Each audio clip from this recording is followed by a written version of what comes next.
नमस्कार साथियों, मेरा नाम है सुंदर सिंह और आप देख रहे हैं एसएम न्यूज़। शिक्षा जगत के दो जाने माने चेहरे जो आईएएस की तैयारी करवाते हैं और उनके वीडियो देख देख के लोग हजारों आईएएस की तैयारी भी करते हैं।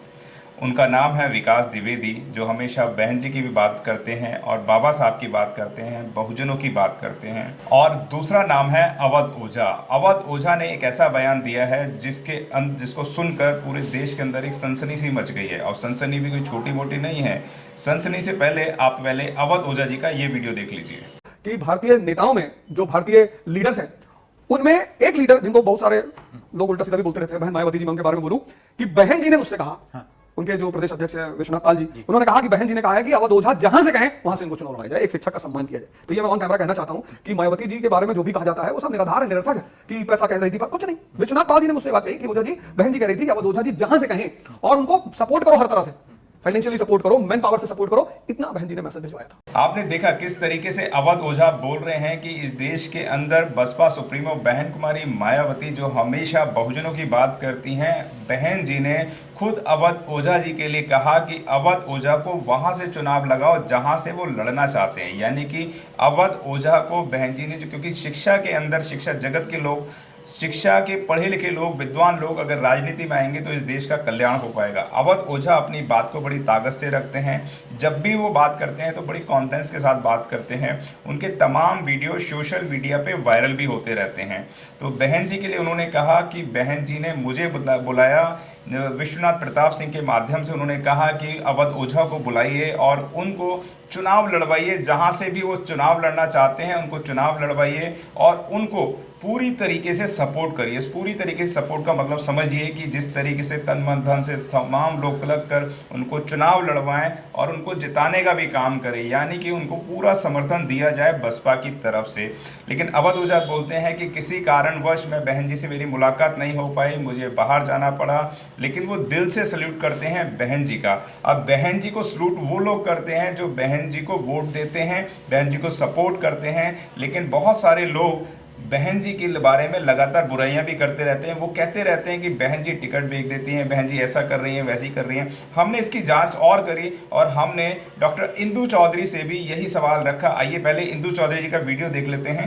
मुझे लगता है आपने टिकट के लिए में पैसा दिया हो या ना दिया हो, लेकिन बहन जी के लिए कहा जाता है कि वो मुलाकात भी करती है तो भी पैसा ले लेती हैं। आपने तो मुलाकात भी लिया और आशीर्वाद भी लिया, तो क्या लगता है क्या यहाँ पे भी कुछ पैसा दिया या नहीं दिया, क्या कहेंगे? मेरी 2 घंटे बहन जी से मुलाकात हुई है, पौने 2 घंटे वार्तालाप हुआ है। पौने 2 घंटे का अब आप हिसाब कर लीजिए, क्योंकि वहां पे मुझे भी ये सुनने में आता था, जब तक हम नहीं मिले थे तब तक हमें भी ये सुनने में आता था। लेकिन जिस दिन हम मुलाकात बहन जी से किए, इतना जार जार करके कहते हैं कि रोते हैं ना, जार जार रोना, वैसे इतने आंसू बहे कि इतनी बड़ी शख्सियत हमारे सामने बैठी हुई है, जिनके सामने किसी चीज की कोई वैल्यू नहीं है, उस व्यक्तित्व को खाली दर्शन हो जाए तो जीवन धन्य हो जाता है, बहन जी का दर्शन हो जाए। ऐसे में लोग आरोप लगा कैसे पाते हैं, मुझे तो यही सोच करके बड़ा ताज्जुब हुआ। पौने 2 घंटे के वार्तालाप में बहन जी ने तय किया कि आप लालगंज लोकसभा से चुनाव लड़ जाइए। तो मैं बहुत आभारी हूँ बहन जी का, बहन जी के, और उन तमाम लोगों को भी ये कहूंगी कि ईमानदारी से अगर आप काम करेंगे तो पार्टी निश्चित रूप से आपके कार्य को पहचानेगी और आपको उचित सम्मान देगी। बहुजन समाज पार्टी ही हमारा घर है और अपने घर में जाने के लिए अगर कोई इस तरीके के बेबुनियाद आरोप लगाता है कि आप पैसा लेकर के जाइए बहन जी से तभी मुलाकात हो पाएगी, ये पूरी तरीके से गलत है। आप आराम से किसी भी समय, किसी भी वक्त जाकर के कार्यालय में अपना डेट लिख करके साइन करके आप छोड़ के जा सकते हैं। जिस भी दिन बहन जी को समय होगा, आपके पास पार्टी कार्यालय से स्वयं ही फोन आ जाएगा और आप आसानी से बहन जी से मुलाकात कर सकते हैं। तो आपने देखा, पढ़ी लिखी विद्वान डॉक्टर इंदु चौधरी प्रोफेसर हैं और बीएचयू के अंदर लगा अपनी बात को बड़ी मधुरता से बोलती हैं। और आपने देखा कि बहन जी से लोग बोलते हैं कि ये एक प्रोपेगेंडा होता है जो चलाया जाता है कि बहन जी टिकट बेचती हैं, बहन जी मिलने के लिए पैसा लेती हैं। आपने दोनों स्टेटमेंट देखे तो इंदु चौधरी का भी बयान आपने देख लिया। तो कौन लोग हैं जो इस तरीके की अफवाहों को हवा देने का काम करते हैं? कौन है ऐसे राजनीति के अंदर जो लगातार बहुजन वोट को लगातार कम करने की कोशिश करते रहते हैं ताकि वोट और परसेंटेज डैमेज हो जाए, वोट ऑफ परसेंटेज आगे ना बढ़ पाए, बहन जी के बारे में ऐसी खबरें लगातार भांति भांति की चलाई जाती हैं। आपने देखा होगा शंभू कुमार सिंह, जो उन्होंने भी कोई पैसा नहीं दिया, उन्होंने कहा कि मैं बहन जी का बहुत बहुत धन्यवाद करता हूं। शंभू कुमार ने भी इस बात को बोला। प्रोफेसर रितु ने भी यही बयान दिया था और उन्होंने कहा था कि रितु ने भी कहा कि मुझे बहन जी का बहुत बहुत धन्यवाद करती हैं। और अभी भी वो लगातार मुद्दों पर बातें कर रही हैं, मुद्दों की राजनीति कर रही हैं। वो अभी भी बहन जी की सरकार बनाने के लिए बात कर रही हैं। क्यों अवध ओझा ने ऐसा स्टेटमेंट दिया, क्यों चाहते हैं? वह चाहते तो किसी और का भी स्टेटमेंट दे देते, हो सकता है बीजेपी का भी दे सकते थे, अखिलेश यादव का भी दे सकते, कांग्रेस का भी दे सकते थे। और जाति आधार की बात करते हैं तो हो सकता है इस बात को साइलेंट भी रख सकते थे, लेकिन उन्होंने रखा नहीं और उन्होंने कहा कि मैं दिल से धन्यवाद करता हूं बहन जी का। बहन जी का 2024 के अंदर लगातार वोट ऑफ परसेंटेज कम हुआ है। इसका क्या कारण है, ये लोगों को समझना होगा। क्या कारण है कि सिर्फ बसपा से ही वैर है? उसका कारण है कि बसपा के पास ही एक ऐसा वोट बैंक है जिसको तोड़ने के लिए तमाम लोग लगे रहते हैं, जबकि बहन जी ने मुस्लिम समाज को भी बहुत बढ़ चढ़कर टिकट दिया और बहुत ज़्यादा बढ़ चढ़कर देने के बावजूद भी क्या कारण रहा कि बहन जी का वोट परसेंटेज भी कम हुआ और उनकी एक भी सीट नहीं आ पाई थी? उसका एक कारण था कि कहीं ना कहीं देश के अंदर एक ऐसा प्रोपेगेंडा चलाया जाता है, ऐसी बातें चलाई जाती हैं जिससे लोग भ्रमित हो जाते हैं। वह समझ नहीं पाते हैं कि हमें वोट कहाँ देना है, हमारा वोट मौलिक अधिकार कहाँ पर है। आप समझिए कि आज सपा की सरकार है, आज कांग्रेस की सरकार है, बीजेपी की सरकार है, लेकिन मुद्दों की अगर बात करते हैं तो बहुजनों के हाथ में क्या लगा? कुछ भी नहीं लगा।